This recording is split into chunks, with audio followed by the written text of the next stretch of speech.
All right, let's talk about Hezbollah, Lebanon, and Israel. I'm going to try to make this as simple as possible. So a friend recently asked me, what is the difference between Hamas and Hezbollah? This is a crucial question, especially with what's happening in Lebanon right now. Both Hamas and Hezbollah are Iranian proxies, and they have the same key goal: the total destruction of Israel. Hamas is operating in Gaza, targeting southern Israel, and Hezbollah is operating in Lebanon, targeting northern Israel.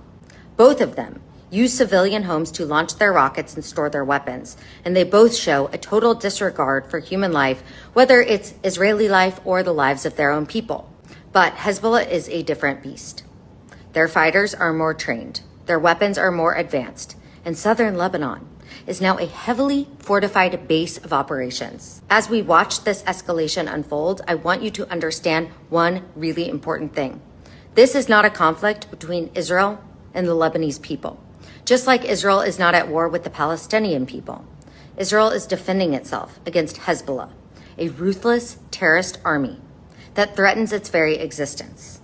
Hezbollah operates independently of the Lebanese government, just like Hamas is independent from the Palestinian people. But these are not rogue militias. They are full-blown terrorist armies.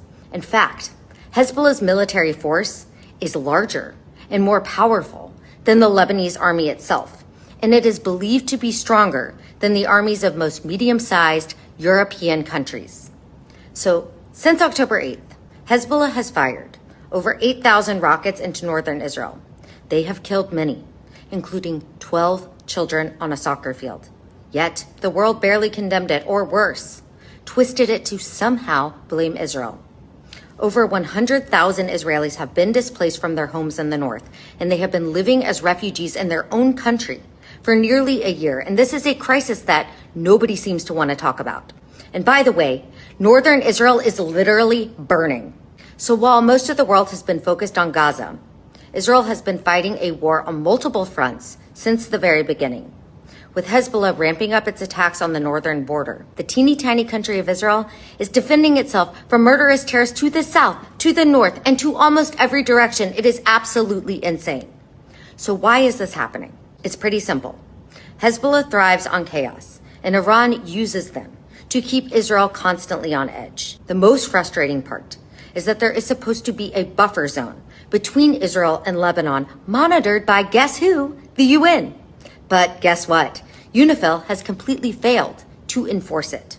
For years, Hezbollah has been building up its arsenal of weapons right under the UN's nose, violating every diplomatic agreement made after Israel withdrew from Lebanon 24 years ago.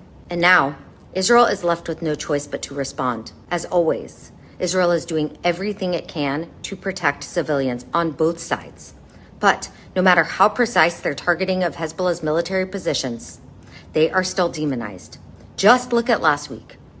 Israel conducted the most precise attack ever in combat history, targeting Hezbollah terrorists through their pagers with unbelievable accuracy.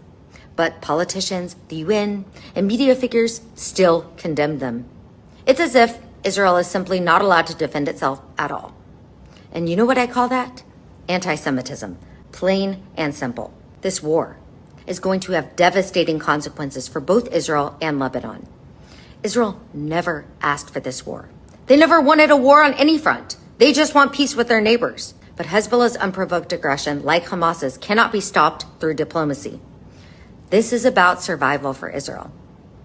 I want to take a moment to say thank you to our heroic IDF soldiers for protecting Israel and the Jewish people all over the world. You are in my constant prayers.